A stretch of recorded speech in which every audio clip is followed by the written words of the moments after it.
قال اللہ تعالی و تبارک فی القرآن المجید والفرقان الحمید فی شان حبیبہ مخبرا و عامرا ان اللہ و ملائکتہ یصلون علی النبی یا ایہا الذین آمنوا صلوا علیہ وسلموا تسلیما اللہم صلی علی سیدنا و مولانا محمد معدن الجود والکرم صلاۃ و سلاما علیک یا سیدی یا رسول اللہ وعلی آلک و اصحابک یا حبیب اللہ۔ تمام حمد و ثنا، تعریف و توصیف اللہ جل مجدہ الکریم کی ذات بابرکات کے لیے، جو خالق کائنات بھی ہے اور مالک ششرہات بھی۔ اللہ جل وعلا کی حمد و ثنا کے بعد رسول رحمت، شفیع معظم، نبی محتشم، حضور ختمی المرتبت صلی اللہ علیہ وآلہ وسلم کے حضور ناز میں اپنی عقیدتوں، ارادتوں اور محبتوں کا خراج پیش کرنے کے بعد واجب الاحترام، ذوی الاحتشام، عالی مرتبت، محتشم سامعین، سامعات، السلام علیکم ورحمۃ اللہ وبرکاتہ۔ موسم رحمت، ربیع الاول کی بہاریں جلوہ ساماں ہیں، اور میں اور آپ حضور کے تذکار حسن کی خوشبو لینے موجود ہیں۔ آقا کریم علیہ السلام کے جمال جہاں آرا کی تابانیاں اور جلوہ سامانیاں ہمارے ذوق کی تسکین، قلب کا قرار، روح کی ٹھنڈک، ایمان کی تازگی، عشق و محبت کی نہضت کا سبب اور ذریعہ ہے۔ آقا کریم علیہ السلام کے فضائل، حضور علیہ الصلاۃ والتسلیم کے خصائل اور آپ کے شمائل بیان کرنا شروع سے ہی اہل ایمان کا طریقہ رہا ہے۔ خصائل حضور کی سیرت کے عنوان کو کہا جاتا ہے، فضائل حضور کی عظمت و رفعت حضور کے معجزات کا عنوان ہے، شمائل حضور کے اعضائے نور کا تذکرہ جاں فضا ہے، حضور کے حسن و جمال کی باتیں ہیں۔ آقا کریم علیہ السلام کے شمائل پر، خصائل پر، فضائل پر علماء نے بہت کام کیا، تصنیفات چھوڑیں، محدثین نے اس عنوان سے باب باندھے۔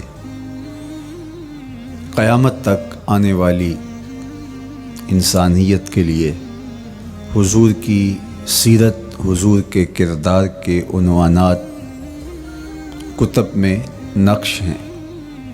حضور کی فضل و عظمت کے حوالے، حضور کے معجزات کا بیان، حضور کی رفعت کی کہانیاں اور آقا کریم کو اللہ کی طرف سے عطا کردہ مراتب جلیلہ کا بیان، یہ بھی محبوب موضوع رہا اہل علم کا، اہل محبت کا۔ لیکن حضور علیہ السلام کے شمائل، حضور کی صورت کا بیان، حضور کے حلیہ نور کی باتیں، یہ بھی ترک نہیں ہوئیں۔ عمومی طور پہ ہم شخصیات کے کردار کے حوالے سے، ان کی عادات کے حوالے سے، ان کے خصائل کے حوالے سے، ان کی تعلیمات کے حوالے سے پڑھتے ہیں۔ ان کے شمائل کے حوالے سے اتنی زیادہ تفصیلات نہیں ہوتی، لیکن کائنات میں ذات رسالت مآب صلی اللہ علیہ وآلہ وسلم وہ ذات ستودہ صفات ہے جن کے شمائل کو اس تفصیل سے بیان کیا گیا کہ یہ بھی صحابہ نے بیان کیا کہ حضور کے سر انور اور مبارک داڑھی میں سفید بال کتنے تھے۔ آپ کو کسی کا اتنا محفوظ حلیہ نہیں ملے گا۔ حضور علیہ السلام کی زلفوں کے خم کیسے تھے، حضور کی رنگت سے لے کر کے حضور کے اعضائے بدنیہ کے توازن، حسن اور جمال کی کہانیاں آپ کتب احادیث میں، شمائل کی کتابوں میں بکھری ہوئی نظر آئیں گی۔ اور کیوں نہ ہو، جس کے حسن کے قصیدے میرے رب نے بھی بیان کیے ہیں۔ کبھی حضور کے چہرہ نور کا ذکر کرتے ہوئے والضحیٰ واللیل اذا سجا، کبھی حضور علیہ السلام کی مبارک زلفوں کا تذکرہ کرتے ہوئے حامیم، کبھی آقا کریم علیہ الصلاۃ والسلام کے مبارک ہاتھوں کا، کبھی دیگر اعضائے بدنیہ کا ذکر قرآن نے کیا۔ حضور کے سینہ اقدس کی کہانی قرآن نے بیان کی۔ حضور علیہ الصلاۃ والسلام کی مازاغ آنکھوں کا تذکرہ قرآن نے کیا، تو پھر یہ محبوب اور مرغوب موضوع کیوں نہ ہوتا۔ اور آقا کریم کو اللہ نے وہ جمال دیا تھا، وہ حسن عطا کیا تھا، وہ خوبصورتی دی تھی جو حضور کا ہی حصہ ہے۔ ویسے اللہ کا ہر پیغمبر، ہر نبی، ہر رسول خوبصورت ہوا۔ کوئی نبی ایسا نہیں ہے جو خوبصورت نہ ہوا ہو، یہ اللہ کا انتخاب ہے۔ آپ تو دکان پہ سیل مین بھی رکھیں تو اس کی باقی قابلیت کے ساتھ ساتھ اس کی شخصیت کو آپ دیکھتے ہیں کہ جو خوش شکل ہو، آنے والے کو متاثر کر سکے، باوقار لگے۔ تو جس کو اس نے نبی بنانا تھا تو اس کو اس نے یوں ہی یہ عظمت اور یہ رفت عطا کر دینی تھی۔ تو اللہ کا ہر نبی حسین، ہر نبی جمیل، لیکن جو جمال، جو خوبصورتی، جو حسن، جو شان و شوکت اللہ نے میرے اور آپ کے آقا و مولا حضور ختمی المرتبت کو عطا کی، وہ حضور کا ہی مقسوم ہے، وہ حضور علیہ السلام کا ہی حصہ ہے۔ سر انور سے لے کر پائے نور تک حضور کا ہر عضو بدن خوبصورتی کا مرقع اور جمال کا معیار ہے۔ خوبصورتی کیا ہوتی ہے، حسن محمد کو دیکھ لو۔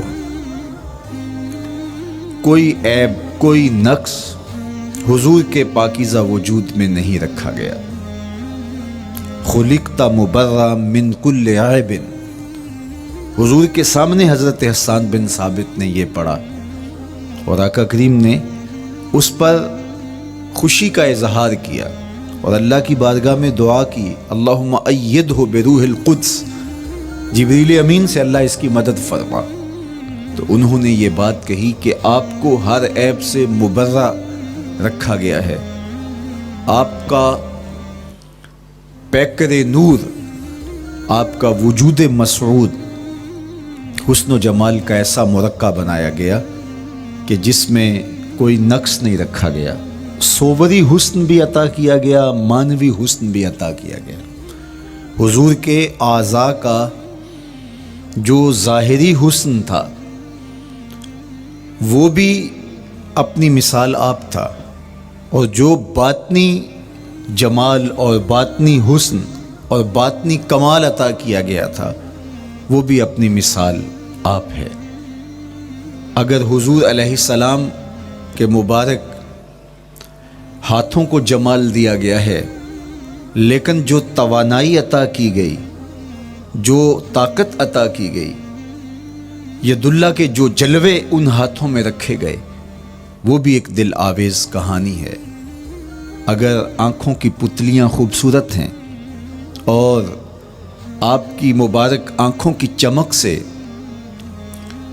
کائنات، اس کو دیکھ کر کے مبہوت ہو جاتی ہے، مذاق کے کجلے اس میں رکھے گئے ہیں، لیکن اس کا معنوی حسن بھی دیکھیے کہ حضور بیٹھے مدینے میں ہیں اور جنت کا مشاہدہ کر رہے ہیں۔ وہ توانائی بھی عطا کی گئی کہ جس طرح روشنی میں دیکھا جاتا ہے حضور اسی طرح اندھیرے میں دیکھتے ہیں۔ فرمایا صحابہ صفیں سیدھی رکھا کرو، مت سمجھو کہ میں صرف آگے دیکھتا ہوں، میں آگے بھی دیکھتا ہوں، میں پیچھے بھی دیکھتا ہوں، میں تمہارے رکوع بھی دیکھتا ہوں اور دلوں میں پیدا ہونے والے خشوع بھی دیکھتا ہوں۔ اقبال بولے اے فروغت صبح آثار و دہور، چشم تو بی نندائے ما فی الصدور۔ لوگوں کی نظریں تو سینے کے اوپر دیکھتی ہیں، اے آمنہ کے در یتیم تیری نظر تو سینے کے اندر چھپے راز بھی دیکھتی ہے۔ تو صوری حسن بھی اور معنوی حسن بھی اللہ نے اپنے محبوب کو عطا کیا، اور اللہ جل شانہ نے وہ جمال دیا حضور کو کہ جو دیکھتا وہ دیکھتا ہی رہ جاتا۔ ایسی چمک، ایسی رانائی، ایسی خوبصورتی اور ایسا جمال تھا، دیکھنے والے کہا کرتے ہیں اللہ اللہ، یاد آتا ہے خدا دیکھ کے صورت تیری۔ کتنے لوگ ہیں جنہوں نے صرف حضور کے چہرے کو دیکھا اور لبوں پہ کلمہ جاری ہو گیا۔ معروف نام حضرت عبداللہ بن سلام رضی اللہ تعالیٰ عنہ کا ہے۔ یہودیوں کے بہت بڑے حبر تھے، بہت بڑے عالم تھے۔ حضرت یوسف علیہ السلام کی اولاد سے تعلق تھا، اور اس معاشرت میں ایک وقار کی مسند پہ براجماں رہتے، لیکن جو ہی حضور علیہ السلام مکے سے ہجرت فرما کے مدینہ تشریف لائے تو یہ حضور کو دیکھنے آئے۔ با فضل الصدقہ اٹھا کر دیکھیے کہ ایک مناظرہ ترتیب دیا انہوں نے کہ ان سے یہ بات کروں گا، یہ سوال کروں گا، یہ اعتراض اٹھاؤں گا، لیکن جب حضور کی مجلس میں پہنچے اور آقا کریم علیہ السلام کے رخ زیبا کو دیکھا تو سارے سوال بھول گئے۔ رومی بولے اے لقائے تو جواب ہر سوال، حل شود ہر مشکلت بے کی لوکال۔ تیری ملاقات ہی تو سارے سوالوں کا جواب ہے، تیرا ایک بار دیکھ لینا ہی تو سارے مسئلے حل کر دیتا ہے۔ تو سوالات کا ایک ڈھیر اٹھائے لائے تھے، ایک گٹھڑی باندھ کے لائے تھے سر پہ رکھ کے، لیکن جو ہی حضور کو دیکھا تو وہ جو گٹھڑی باندھ کے لائے تھے اس کی گرہیں ڈھیلی ہونے لگی، پھر سوال تتلیوں کی طرح اڑنے لگے، اور حضور کو دیکھا تو کوئی سوال ہی باقی نہ رہا۔ اب آقا کریم نے فرمایا عبداللہ ابن سلام آؤ کدھر آئے ہو؟ یہ تو مناظرہ کرنے آئے تھے، سودا لینے کے لیے بازار گئے ہم، ہاتھ اس کے بکے جس کے خریدار گئے۔ لیکن جب آقا کریم نے پوچھا کہ آؤ کدھر آئے ہو تو انہوں نے کہا حضور میں آپ کا غلام بننے آیا ہوں، تیری تک کے ادامہ میں مرید ہو گئی۔ حضور کے ہاتھ پہ بیعت اسلام کر لی۔ اب جن لوگوں نے عبداللہ ابن سلام کو تیار کر کے بھیجا تھا وہ امید میں تھے کہ تھوڑی دیر کے بعد ہم سنیں گے کہ انہوں نے سخت سوال کیے اور مسلمانوں کے نبی ان کا جواب نہیں دے پائے، لیکن جب ان کے کانوں تک یہ خبر پہنچی کہ عبداللہ بن سلام نے تو کوئی سوال ہی نہیں کیا بلکہ وہ محبوب کی نگاہوں کا شکار ہو گئے، اور انہوں نے دیکھتے ہی حضور پر تن من سب کچھ نچھاور کر دیا اور لبوں پہ کلمہ جاری ہو گیا، تو وہ صبر نہ کر سکے اور عبداللہ ابن سلام کے پاس پہنچے اور جا کے کہا کہ تو نے یہودیت کی ناک خاک آلود کر دی، تم نے کوئی سوال کیا ہوتا، انہوں نے جواب دیا ہوتا اور پھر تم نے مان لیا ہوتا تو ہم سمجھ جاتے کہ ایک عالم تھا، علمی پیاس بجھ گئی، مطمئن ہو گیا، لیکن یہ عجیب کہانی ہے، سنا ہے تم نے کوئی سوال بھی نہیں اٹھایا، انہوں نے جواب بھی نہیں دیا، بس تم نے ان کو دیکھا اور دیکھتے ہی تمہارے لبوں پہ کلمہ جاری ہو گیا، تو یہ کیا کہانی ہوئی؟ تو عبداللہ ابن سلام نے جو جواب دیا وہ آب زر کے ساتھ لکھنے کے قابل ہے۔ انہوں نے کہا کہ یہ بات میری سمجھ میں بھی نہیں آئی، جب میں اس آقا و مولا کی چوکھٹ پہ پہنچا اور میں ان سے سوال کرنے کے لیے لفظوں کو ابھی ترتیب ہی نہیں دیا تھا کہ میری نظر ان کے جمال جہاں آرا پہ پڑ گئی۔ اب عبداللہ بن سلام کے لفظ سنیے، فرماتے ہیں فلما تبینت وجہہ عرفت ان وجہہ لیس بوجہ کذاب، جب میں نے ان کے جمال جہاں آرا کو دیکھا، چہرہ نور کو دیکھا، رخ زیبا کی زیارت کی، تو میں نے پہچان لیا یہ چہرہ کسی جھوٹے کا ہو ہی نہیں سکتا ہے۔ دیکھنے والے کہا کرتے ہیں اللہ اللہ، یاد آتا ہے خدا دیکھ کے صورت تیری۔ اللہ نے صورت ہی ایسی بنائی، جمال ہی ایسا دیا، خوبصورتی ہی ایسی دی کہ جو حضور کو دیکھتے وہ دیکھتے ہی رہ جاتے۔ تو کتنے لوگ تھے کہ جنہوں نے محض حضور کو دیکھا، پھر اس کے بعد لب کھلے تو کلمہ ہی جاری ہوا۔ وہ خوبصورتی اور وہ جمال اللہ نے اپنے محبوب کو عطا کیا۔ آقا کریم علیہ الصلوۃ والسلام کا ایک ایک عضو بدن خوبصورتی کا مرقع تھا، بلکہ خوبصورتی کا معیار تھا۔ حسن کیا ہوتا ہے، حسن کا معیار کیا ہوتا ہے، جمال کسے کہتے ہیں، خوبصورتی کی تعریف کیا ہے، اعضائے محمد صلی اللہ علیہ وآلہ وسلم کا توازن دیکھ لو، تمہیں پتہ چلے گا کہ حسن کسے کہتے ہیں۔ حضور علیہ السلام کو اللہ تعالیٰ جل شانہ نے جو حسن بخشا، جو جمال دیا، جو خوبصورتی دی، وہ حضور کے مبارک قدموں سے اس کا انداز کیجئے کہ جس کے قدم اتنے سونے ہیں اس کا چہرہ کتنا سونا ہوگا۔ حضرت عبداللہ بن بریدہ رضی اللہ تعالی عنہ حضور کے مبارک قدموں کا ذکر کرتے ہوئے وصف جمال محمد کی کہانی چھیڑتے ہیں اور فرماتے ہیں کان رسول اللہ صلی اللہ علیہ وآلہ وسلم احسن البشر قدما، کہتے ہیں کہ کائنات میں جتنے سونے قدم میرے حضور کے تھے کسی کے تھے ہی نہیں۔ جو جمال اللہ نے حضور کے مبارک قدموں کو دیا تھا، اللہ اکبر، وہ کسی اور کا مقسوم نہیں تھا۔ خوبصورت قدم۔ اور حضرت انس رضی اللہ تعالیٰ عنہ، حضرت ابو ہریرہ رضی اللہ تعالیٰ عنہ، اور حضور کے وصاف ہیں حضرت ہند بن ابی حالہ رضی اللہ تعالیٰ عنہ، یہ حضور کا حلیہ بیان کرتے ہیں۔ حضرت امام حسن بن علی رضی اللہ تعالیٰ عنہ نے حضرت ہند بن ابی حالہ کو ایک دن کہا کہ مجھے اپنے آقا و مولا کا حلیہ بتاؤ، تو انہوں نے حضور کا حلیہ بیان کیا۔ یہ حضور کے وصاف ہیں، چونکہ انہوں نے حضور علیہ السلام کو بہت قریب سے دیکھا اور آقا کریم علیہ السلام کی زیارت سے مالا مال ہوئے۔ ویسے حضرت امام حسن نے بھی تو حضور کو دیکھا تھا، اور بھی اصحاب نے حضور کو دیکھا تھا۔ یہاں یہ بات دلچسپی سے خالی نہیں ہے کہ صحابی ہی تب بنتا ہے جب وہ حضور کو بنظر ایمان دیکھے، لیکن صحابہ ایک دوسرے سے پوچھتے تھے کہ بتاؤ حضور کیسے تھے، میاں تم نے نہیں دیکھا؟ تو وہ کہتے تھے دیکھ کر بھی نہیں دیکھا۔ صرف چند لوگ ہیں جو حضور کا حلیہ بیان کرتے ہیں۔ اس کی کیا وجہ؟ تو علماء نے لکھا کہ حضور کے چہرے پہ جلووں کی تابش ایسی تھی اور حضور کا جمال ایسا تھا اور اس کی چمک ایسی تھی کہ کسی میں ہمت ہی نہیں تھی کہ وہ جی بھر کے دیکھ سکے۔ تو بعد میں ایک دوسرے سے پوچھتے تھے بتاؤ تم نے دیکھا تو حضور کیسے تھے؟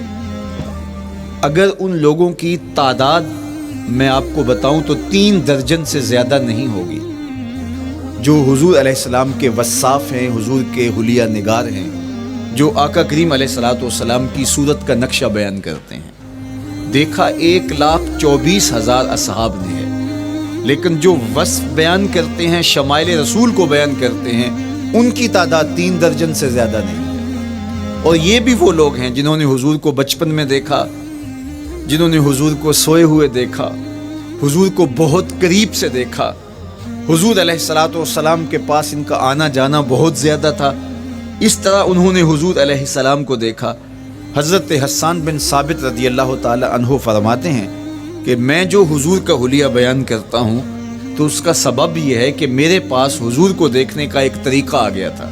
فلما نظرت الى انوارہ فوضعت کفی علی عینی خوفا من ذہاب بصری، کہا کہ جب میں حضور کو دیکھتا تھا تو اپنی آنکھوں پر انگلیاں رکھ کے انگلیوں کی اوٹ سے دیکھتا تھا کہ حضور کے جلووں کی چمک سے میری آنکھوں کی بینائی نہ جاتی رہی۔ یہ کون کہہ رہے ہیں؟ حضرت حسان بن ثابت رضی اللہ تعالیٰ عنہ۔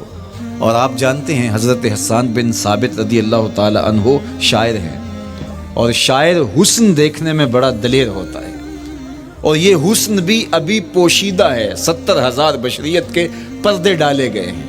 اگر یہ حسن بے نقاب ہوتا تو کوئی جلووں کی تاب ہی نہ لا سکتا۔ یہی بہتر ہے کہ وہ پردے میں روح پوش رہے، وہ اگر پردہ اٹھا دے تو کسے ہوش رہے، کس کی ہمت تھی۔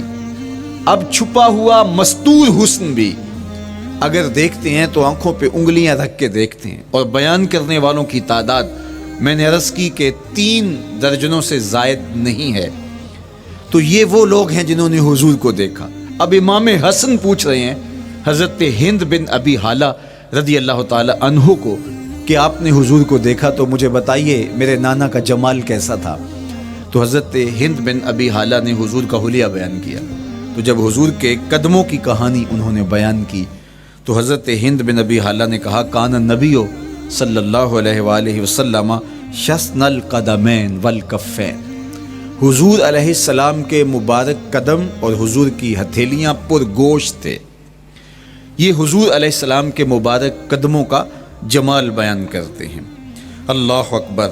اور حضور علیہ السلام کے قدموں کے بارے میں امام ترمذی جو شمائل میں حدیث لائے ہیں اس میں انہوں نے یہ بھی بیان کیا کان رسول اللہ صلی اللہ علیہ وسلم مسیح القدمین، حضور علیہ السلام کے مبارک قدم ملائم تھے، خوبصورت تھے، کھردرے نہیں تھے، کوئی پھٹن نہیں تھی۔ عمومی طور پہ قدم پھٹ جاتے ہیں اور ایڑیاں بہت سارے لوگوں کی پھٹ جاتی ہیں تو وہ خوبصورتی باقی نہیں رہتی۔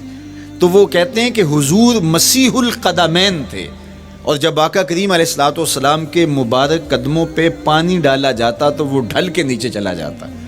یہ تھا حضور کے قدموں کا حسن اور حضور کے قدموں کا جمال۔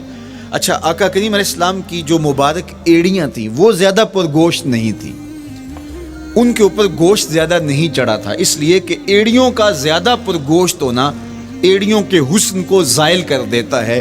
حسن کا مرقع ہی جمال مصطفیٰ ہے، تو اس لیے اللہ نے ایک ایک عضو کو تراش کر کے بنایا ہے، بلکہ پوچھ پوچھ کے بنایا ہے۔ جس طرح حسان بن ثابت رضی اللہ تعالی عنہ کہتے ہیں کأنک قد خلقت کما تشاء، محبوب مجھے تو یوں لگتا ہے جس طرح آپ کے رب نے آپ کو آپ سے پوچھ کے بنایا ہے کہ محبوب بتاؤ کہ میں آپ کے اعضاء کو کیسے توازن اور کیسے حسن اور کیسے جمال دوں۔ تو حضور کی مبارک ایڑیاں یہ پرگوشت نہیں تھیں، باقی حضور کے پاؤں پرگوشت تھے اور کوئی پھٹن نہیں تھی، بالکل نرم گداس اور بالکل جو ہے وہ ملائم تھے، اور جب پانی ڈالا جاتا تو پانی ڈھل کے نیچے 1 سیکنڈ میں آ جاتا۔ یہ اللہ نے محبوب کو حسن دیا۔ حضرت ہند بن ابی حالہ نے کہا کہ حضور کے مبارک تلوے جو تھے وہ درمیان سے اٹھے ہوئے تھے، ایڑیوں سے لے کر کے انگلیوں تک یہ تلوہ کہلاتا ہے، جو اس کا نچلا حصہ جو زمین سے مس کرتا ہے، اور اس میں جو درمیان والا حصہ ہے یہ اٹھا ہوا ہو اور بالکل پاؤں سیدھا نہ ہو تو یہ پاؤں کا حسن ہے۔ پاؤں کا بالکل سیدھا ہو جانا یہ پاؤں کے حسن کو زائل کر دیتا ہے۔ اس میں تھوڑا سا خم ہو، جب چلے تو انگلیاں اور پنجے کا جو ہے وہ آگے والا حصہ زمین پہ لگے اور ایڑی لگے، اور درمیان والا حصہ زمین پہ نہ لگے، تو یہ حسن ہوتا ہے کسی کے پاؤں کے تلوے کا۔ اللہ نے محبوب کے مبارک قدم کی پشت کو بھی حسن دیا، حضور کے تلووں کو بھی حسن دیا، حضور کی ایڑیوں کو بھی حسن دیا۔ سائل الاطراف، حضور کی مبارک انگلیاں قدرے لامبی تھی، اور یہ حسن ہوتا ہے۔ انگلیاں چھوٹی ہوں، ان کا قد پست ہو تو پاؤں کی خوبصورتی دکھائی نہیں دیتی، لیکن اللہ نے اپنے محبوب کی انگلیوں کو بھی ایک لمبائی عطا کر کے اس کو بھی ایسا جمال دیا تھا، یار جو پاؤں کو دیکھتا رہے وہ پاؤں کو ہی دیکھتا رہ جائے۔ اللہ اکبر۔ اچھا، بعض احادیث میں آتا ہے کہ حضور علیہ السلام کے مبارک تلوے جو ہیں لیس لہا اخمس، یہ لفظ ہیں کہ وہ اخمس نہیں تھے، یعنی وہ درمیان سے اٹھے ہوئے نہیں تھے۔ تو اس کا کیا مطلب ہے؟ یہ حضرت ابو ہریرہ رضی اللہ تعالیٰ عنہ سے جو مروی روایت ہے اس میں یہ ہے لیس لہا اخمس، اور حضرت ہند بن نبی حالہ سے جو حضور کے مبارک طلبوں کا حسن بیان کیا گیا ہے تو اس میں یہ بیان کیا گیا ہے کہ حضور علیہ الصلوۃ والسلام کا مبارک قدموں کا طلبوں کا حسن یہ تھا کہ وہ درمیان سے تھوڑے سے اٹھے ہوئے تھے اور یہ خوبصورت پاؤں کا جمال ہوتا ہے۔ تو ان دو چیزوں میں علماء نے تطبیق کی ہے۔ اللہ ان علماء کی قبروں پر رحمتیں نازل کرے جو حضور کے حسن پہ، حضور کے جمال پہ گفتگو کرتے رہے اور ایک ایک عضو پر انہوں نے کئی کئی صفحات لکھے اور کتابیں انہوں نے تحریر کی حضور کے جمال پر۔ اب حضرت ہند بن ابی حالہ رضی اللہ تعالی عنہ، انہوں نے تو حضور کو گھر میں دیکھا تھا، یہ حضرت خدیجۃ الکبریٰ رضی اللہ تعالی عنہا کے فرزند تھے ابو حالہ سے۔ اب انہوں نے تو دیکھا، اب حضور لیٹے ہیں تو انہوں نے حضور کے پاؤں کو دیکھا کہ درمیان میں ہلکا سا خم ہے اور یہ پاؤں کا جمال ہے۔ اب حضرت ابو ہریرہ رضی اللہ تعالی عنہ نے جو حضور کے پاؤں کو دیکھا تو یہ اندرون خانہ کا دیکھنا نہیں تھا، تو انہوں نے کیسے دیکھا؟ تو حضرت ابو ہریرہ سے مروی ایک روایت سے سمجھ آتی ہے کہ انہوں نے جو کہا کہ لیس لہا اخمس، کہ ان کے مبارک تلوے درمیان سے اٹھے ہوئے نہیں تھے بلکہ بالکل برابر تھے، تو اس کا کیا مطلب ہے؟ تو حضرت ابو ہریرہ سے ایک روایت مروی ہے، وہ فرماتے ہیں کہ جب حضور علیہ السلام کسی چٹان کے اوپر چلتے تو حضور علیہ الصلوۃ والسلام کا وہاں قدم پڑتا تو وہ اس چٹان کے اندر حضور کا قدم گھس جاتا، وہ موم کی طرح چٹان نرم ہو جاتی۔ اس طرح زمین پر بھی حضور چلتے تو مبارک پاؤں کا جو نشان قدم ہے وہ پورا دکھائی دیتا۔ تو حضرت ابو ہریرہ رضی اللہ تعالیٰ عنہ اس سے یہ سمجھے کہ حضور کے تلوے جو ہیں وہ برابر ہیں۔ تو علماء نے اس پر گفتگو کی ہے۔ ایک تو حضور جب چلتے تھے تو آقا کریم پورے زور سے قدم زمین پہ رکھتے تھے اور اس وقار سے چلتے تھے کہ جس طرح حضور اونچائی سے نیچے کی طرف اتر رہے ہوں۔ تو جب پاؤں کو جما کر کے زور سے رکھا جائے تو پھر جو ہے وہ نشان نیچے پڑتا ہے، یا اللہ اپنے محبوب کے لیے زمین کو اور پتھروں کو بھی نرم کر دیا تو پھر حضور کے تلووں کا نقش بھی زمین کے اوپر جو ہے وہ حویدہ ہو جاتا۔ سلطان قاتبائی نے ایک ایسا ہی پتھر جس کے بارے میں شنید تھی کہ اس پر حضور کے قدموں کا نقش موجود ہے، تو انہوں نے 20,000 دینار کے اندر وہ خریدا اور انہوں نے یہ کہا کہ جب میں فوت ہو جاؤں تو حضور کے قدموں کے نشان والا پتھر میری قبر کے سرہانے بطور کتبہ لگایا جائے۔ علامہ شہاب الدین خفاجی علیہ رحمہ لکھتے ہیں ہوا موجود الی الآن، وہ اپنے دور میں کہانی بیان کہتے ہیں وہ آج بھی سلطان قاتبائی کی قبر کے سرہانے وہ پتھر نصب ہے جہاں حضور کے قدموں کے نشان موجود ہیں۔ اللہ اکبر۔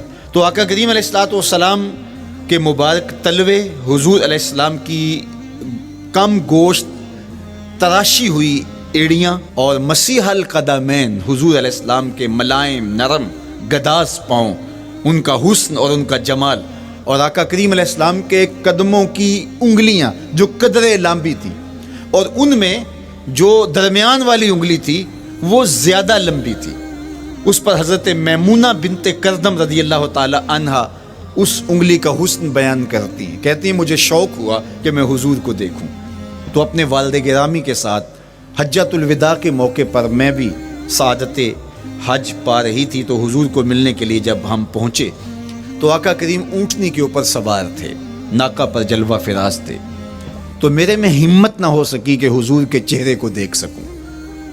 ایسا جلوہ، ایسا جمال، اللہ اکبر، اور ایسا روب اور ایسی چمک چہرے کی اور تابشیں تھیں کہ میرے اندر ہمت نہ ہو سکی کہ میں حضور کے چہرہ نور کو دیکھ سکوں۔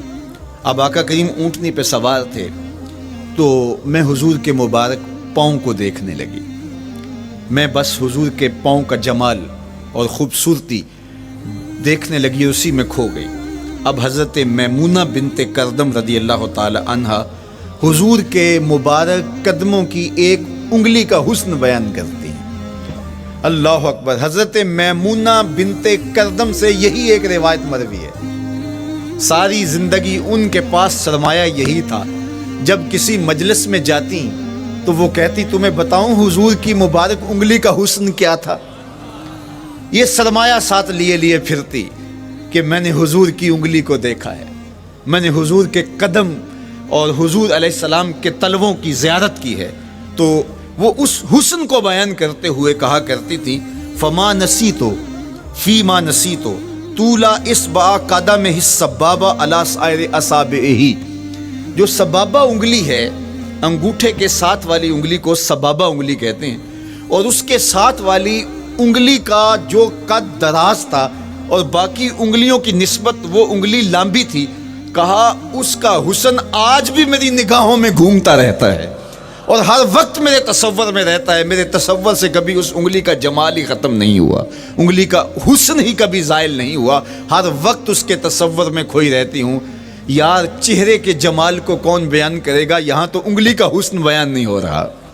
ابھی وہ شعر پڑھا جا رہا تھا نا کہ قدموں پہ جبیں کو رہنے دو، قدموں پہ جبیں کو رہنے دو، چہرے کا تصور مشکل ہے. قدموں پہ جبیں کو رہنے دو، چہرے کا تصور مشکل ہے. جب چاند سے بڑھ کر ایڑی ہے رخسار کا عالم کیا ہوگا، جب چاند سے بڑھ کر ایڑی ہے رخسار کا عالم کیا ہوگا. تو اللہ نے اپنے محبوب علیہ الصلاۃ والسلام کو وہ جمال، وہ خوبصورتی اور حضور کے مبارک قدم، حضرت عبداللہ بن بریدہ رضی اللہ تعالی عنہ سے مروی روایت، کان رسول اللہ صلی اللہ علیہ وآلہ وسلم احسن البشر قدما، کہتے ہیں جتنے سونے قدم، جتنے من مونے قدم میرے حضور کے تھے، اتنے سونے قدم کسی اور کے تھے ہی نہیں. اللہ نے اپنے محبوب کو وہ جمال، وہ خوبصورتی اور وہ نور عطا کیا تھا. اچھا، یہ قدم، یہ ایڑیاں، یہ مبارک تلوے اور یہ داراز انگلیاں اور ان انگلیوں کی چمک اور ان کی رنگت کا جمال اور خوبصورتی، جہاں اس کا صوری حسن تھا تو مانوی حسن بھی دیکھنے والا تھا. یہ قدم اٹھ جائیں، اللہ اکبر، تو تقدیر کے فیصلے ہوتے دکھائی دیتے ہیں. ان قدم کی اونچائی، ان قدم کی بلندیاں کہ عرش حق ان قدموں کے بوسے لے رہا ہے. اور میرے امام بولے زہ عزت و اے طلائے محمد، زہ عزت و اے طلائے محمد، کہ ہے عرش حق زیر پائے محمد. قدموں کا حسن وہ بھی دیکھنے والا اور قدموں کی بلندی اور اونچائی اور اس کی شان و شوکت وہ بھی دیکھنے والی. اللہ اکبر.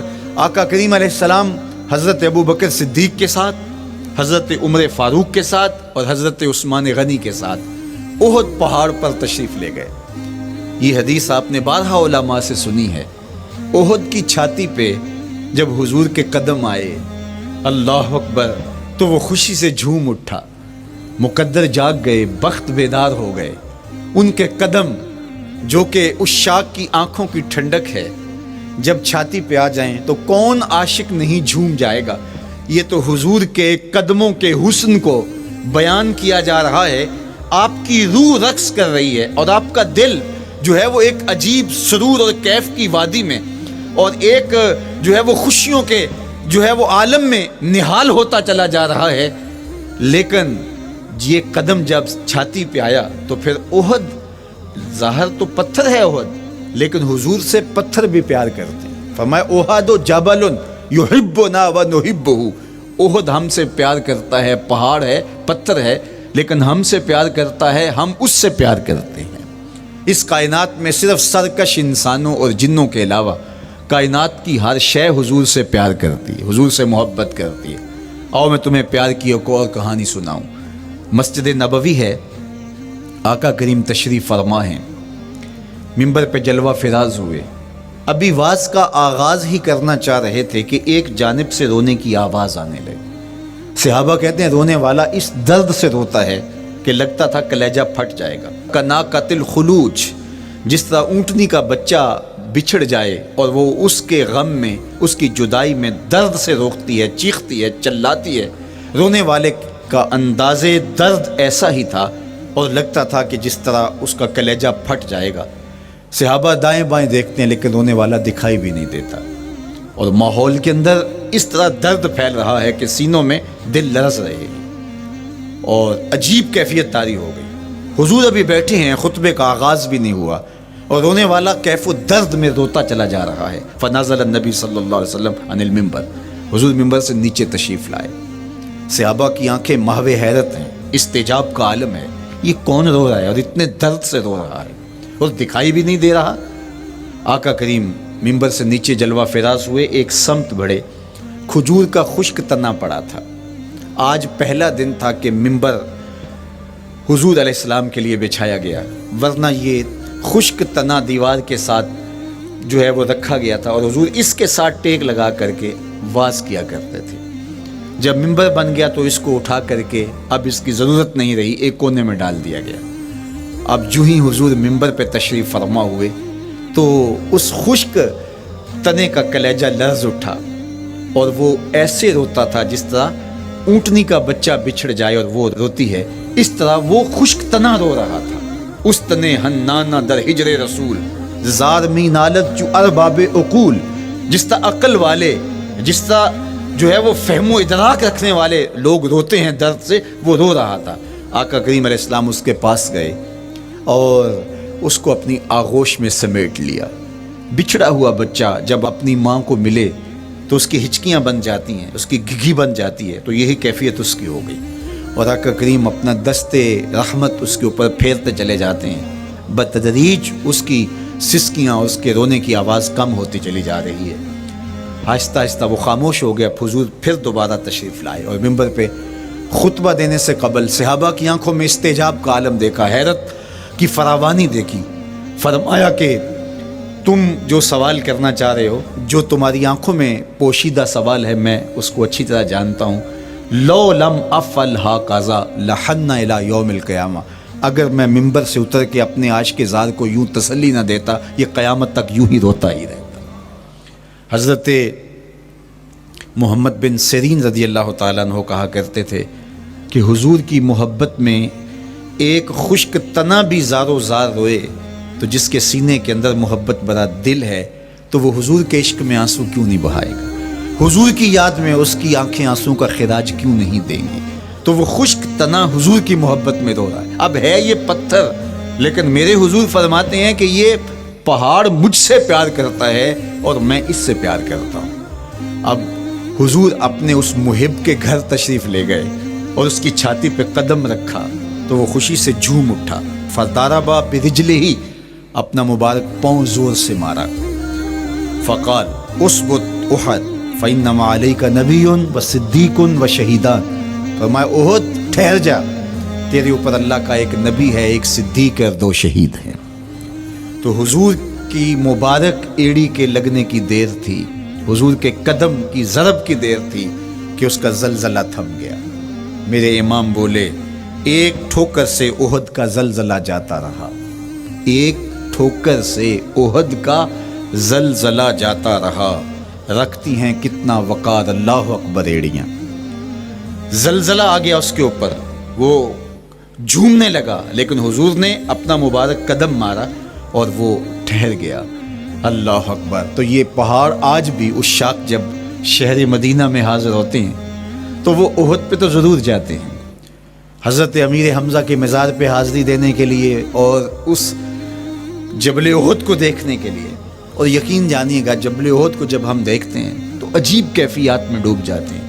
میں تو وہاں دوستوں کو کہا کرتا ہوں کہ آج پورا مدینہ بدل گیا ہے، یعنی اس کی وہ صورت، وہ کچے مکان، وہ گھروندے، وہ گھر، وہ کوچہ و بازار، وہ کچی سڑکیں، وہ ماحول آج وہ آپ کو نظر نہیں آ رہا۔ جہاں کچے مکان تھے جن کے اوپر چھت کھجور کے پتوں کی پڑی تھی، وہاں عالی نصب پلازے آپ کو نظر آتے ہیں، فلک بوس آپ کو ہوٹل نظر آتے ہیں۔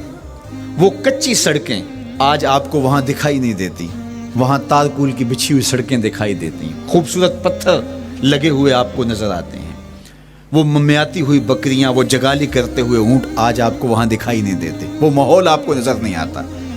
تو پرانا مدینہ اگر ڈھونڈنے نکلیں بھی تو ظاہر ہے اگرچہ ان پختہ اور خوبصورت عمارتوں کے اندر بھی عکس جمال محمد کا پڑ رہا ہے، لیکن وہ پرانا دور اگر آپ تلاش کرنا چاہیں تو وہ آپ کو وہ چیزیں نہیں ملتی. لیکن جب آپ احد پہ جاتے ہیں تو میں دوستوں کو کہتا ہوں اس احد کو جی بھر کے دیکھ لو, اس پہ ڈائریکٹ میرے حضور کی نظریں پڑی ہوئی ہیں. یہ بدلا نہیں, یہ 14 صدیوں سے جیسا تھا آج بھی ایسا ہے. اس پہ میرے حضور کی نظریں ڈائریکٹ پڑی ہوئی ہیں, اور آقا کریم علیہ الصلوۃ والسلام نے اس کو یوں دیکھا ہے. تو یہ احد حضور سے محبت کرنے والا ہے, حضور سے پیار کرنے والا ہے, اور اس پیار کی وجہ سے یہ پتھر قیامت کے دن جنت میں جائے گا, یہ پہاڑ جنت میں جائے گا. یار اگر ایک پہاڑ حضور سے پیار کر لے تو وہ مکین جنت بن جاتا ہے, اور اگر حضور کا غلام ایک عاشق حضور سے محبت کرے تو اللہ اس کو کتنے درجے عطا فرمائے گا. تو آقا کریم نے زور سے قدم مارا اور فرمایا احد ٹھہر جا, تیرے اوپر اللہ کا ایک نبی ہے, ایک صدیق ہے, اور 2 شہید ہیں. اللہ اکبر. تو یہ حضور علیہ الصلوۃ والسلام کے مبارک قدم کی شان ہے, یہ حضور کے مبارک قدم کا جمال ہے اور اس کی خوبصورتی ہے. غزوہ ذات الرقاع کے اندر حضرت جابر کا اونٹ چلتے چلتے تھک گیا. سفر لمبا تھا اور اونٹ کمزور تھا, تو چلتے چلتے اس کو تھکن ہو گئی. اب وہ قافلے سے پیچھے رہتا چلا جاتا ہے. تو اس نے حضور کی خدمت میں عرض کی, یا رسول اللہ یہ اونٹ تھک گیا ہے اور میں قافلے کے ساتھ چل نہیں پا رہا. تو آقا کریم علیہ الصلوۃ والسلام نے اپنے مبارک قدم سے اس اونٹ کو ٹھوکر لگائی. فنشط حتی کان ما یملک زمامہ. حضرت جابر کہتے ہیں اس کی لگام سنبھالی نہیں جاتی تھی, اتنا تیز چلتا تھا.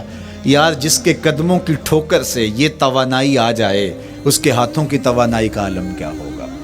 تو اللہ نے صرف حضور کے مبارک قدموں کو صوری حسن ہی نہیں دیا تھا, مانوی جمال اور توانائی بھی عطا فرمائی تھی. حضور علیہ السلام کے چچا جناب ابو طالب کہتے ہیں کہ میں حضور علیہ السلام کے ساتھ تھا, تو راستے میں ذی المجار کی منڈی آئی, اور وہاں حالات ایسے تھے کہ پینے کے لیے پانی دستیاب نہیں تھا. تو میں نے کہا کہ عطشت ولیس عندی ماء, مجھے تو سخت پیاس لگی ہے اور پانی بھی پاس نہیں ہے. فنزل النبی صلی اللہ علیہ وسلم وضرب بقدمہ الارض فخرج الماء فقال اشرب. تو حضور نے اپنے مبارک پاؤں سے زمین پر ٹھوکر لگائی, چشمہ پھوٹ پڑا, اور آقا کریم نے فرمایا چچا پانی پی لیجئے. تو وہ پاؤں اگر زمین پہ لگے تو چشمے پھوٹے, اگر احد پہاڑ پہ وہ پاؤں پڑے تو اس کا زلزلہ جاتا رہے, اور اگر وہ کسی جانور کو حضور ٹھوکر لگائیں تو اس کے اندر اس قدر تیزی آ جائے کہ اس کی باغ سنبھالی نہ جائے, اتنا سریع رفتار ہو جائے. اب ان قدموں پہ کون قربان نہیں ہوگا. یار ان قدموں کو چومنے کے لیے جبریل بھی تو بے تاب دکھائی دیتے ہیں. معراج کی شب جب جبریل حاضر خدمت ہوئے, حضور محو استراحت ہیں, تو جبریل عرض گزار ہوئے مالک تیرا محبوب تو سو رہا ہے. اللہ اکبر, تبارک اللہ, شان تیری تجھی کو زیبا ہے بے نیازی. کہیں پہ جوش لن ترانی, کہیں تقاضے وصال کے تھے. ایک کوہ طور پہ خود چل کے جاتا ہے اور عرض گزار ہوتا رب آرنی انظر الیک, مالک تجھے دیکھنا چاہتا ہوں. اللہ اکبر, سراپا چشم بنا ہوا ہے اور کہتا ہے مالک میں تجھے دیکھنا چاہتا ہوں. جواب کیا آتا ہے, لن ترانی, تم نہیں دیکھ سکتے, میرے جلووں کی تاب نہیں لا سکتے. ایک خود چل کے جا رہا ہے اور تقاضا رویت کرتا ہے, اور جواب آتا ہے لن ترانی. اور ایک سویا ہوا ہے چادر اوڑھ کے, اور جبریل کہتے ہیں محبوب اٹھیے, رب آپ کو بلا رہا ہے. تبارک اللہ, شان تیری تجھی کو زیبا ہے بے نیازی. کہیں پہ جوش لن ترانی, کہیں تقاضے وصال کے تھے. تو جبریل حاضر خدمت ہوئے, حضور استراحت میں ہیں, تو آواز آئی یا جبریل و قبل قدم ہے, میرے محبوب کے قدموں کو چوم لے. اب جبریل حضور علیہ السلام کے قدموں کو بوسے دے رہے ہیں. کسی نے جبریل سے تصور کے عالم میں پوچھا, حضور کے قدم چومے, حضور کے تلووں کو بوسے دیے, بتا کیفیت کیا ملی؟ تو بولے نہ جنت کی کلیوں میں دیکھا مزہ جو محمد کی تلیوں میں دیکھا. وہ سرور وہاں جو نصیب ہوا. وفد عبد القیس جب مدینہ المنورہ آیا تو ان میں ایک صاحب میں, وہ کہتے ہیں میں دوڑتا ہوا حضور کے پاس آیا, بس بے چینی تھی, اضطراب تھا. جب آپ مدینہ المنورہ میں جاتے ہیں تو آپ کو جا کے گاڑی اتارتی ہے اور آپ ہوٹل میں سامان رکھتے ہیں, تو پھر کتنی جلدی ہوتی ہے کہ جلدی سے غسل کریں اور جلدی سے نیا لباس پہنیں اور جا کے ہرے گنبد کو دیکھیں, حضور کی مبارک مسجد کی زیارت کریں, ان کوچہ و بازار میں جائیں جہاں حضور کے مبارک قدم لگے تھے۔ اللہ اکبر۔ تو اب یہ وفد عبد القیس جب آیا تو ان میں ایک صحابی حضرت زرع رضی اللہ تعالیٰ عنہ فرماتے ہیں کہ میں پھر تیزی کے ساتھ گیا اور پھر ہم جا کے حضور کے ہاتھ بھی چومنے لگے، حضور کے قدم بھی چومنے لگے۔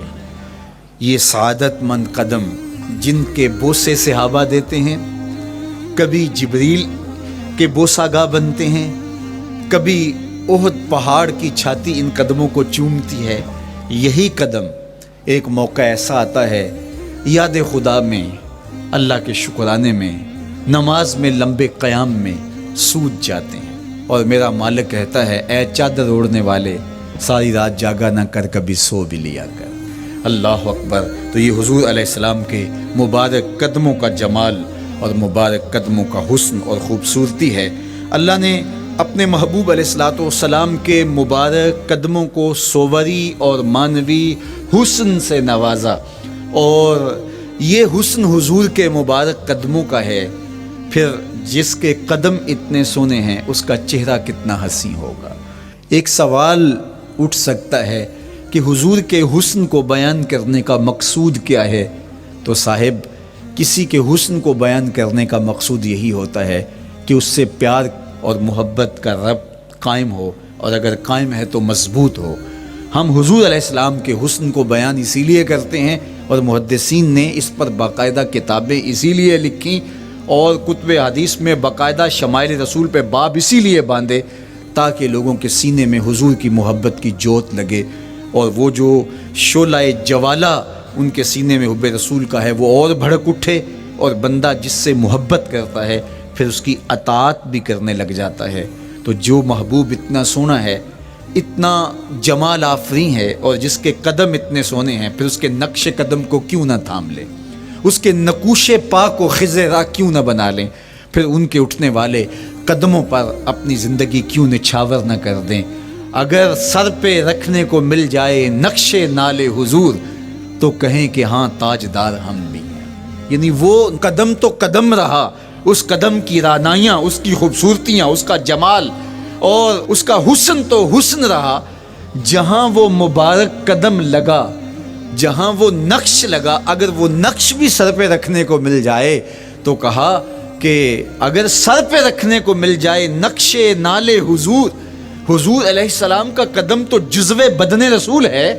حضور علیہ السلام کے مبارک قدموں میں وہ جو نالین تھی، اس نالین کا بھی نقش وہ اگر سر پہ رکھنے کو مل جائے تو ہم زمانے کے تاجدار کہلائیں گے، اور جن کے سر پہ حضور کا قدم آ جائے ان کا مرتبہ کیا ہوگا۔ تو یہاں اس نقش کو بھی دیکھیے، حضور کے مبارک قدموں میں جو نالین آیا اس کو نالین شریف کہتے ہیں۔ اس نال کو نال شریف یا ان نالین کو نالین شریف کہا جاتا ہے، اس لیے کہ وہ حضور کے مبارک جسم سے جڑ گئے، حضور سے ان کا ربط پیدا ہو گیا، وہ جزو بدن رسول نہیں ہیں، تو اس کا یہ مرتبہ ہے۔ تو پھر حضور علیہ السلام کی شان اور حضور کی عظمت کیا ہوگی۔ اللہ اکبر۔ بلکہ حضور علیہ السلام کے نالین جہاں رکھے جائیں، وہ کسی نے کہا نا کہ ذرے اس خاک کے تابندہ ستارے ہوں گے، ذرے اس خاک کے تابندہ ستارے ہوں گے جس جگہ آپ نے نالین اتارے ہوں گے۔ وہ جگہ جہاں حضور کے قدم نہیں، حضور کے قدموں سے مس ہوئے ہوئے نالین رکھے جائیں، وہاں جو ذرے اس نالین کے تلووں کو چومتے ہیں وہ بھی آسمان کے ستاروں سے اس شاخ کو حسین دکھائی دیتے ہیں، وہ بھی زیادہ چمکدار دکھائی دیتے ہیں، اور اس شاخ کی آنکھوں کا سرما اور ان کے دل کا قرار اور روح کی ٹھنڈک قرار پاتے ہیں۔ تو یہ ہے حضور علیہ السلام کی نسبت کا احترام اور حضور کی محبت کا اثر جو اس شاخ کے سینے میں محسوس کیا جاتا ہے۔ اللہ مجھے آپ کو اپنی خاص پناہیں، امان اور حفاظتوں کا حساب بخشے۔ کار ما آخر شدو آخر ز ما کار نشد، مشت خاک ما غبار کوچائے یار نشد۔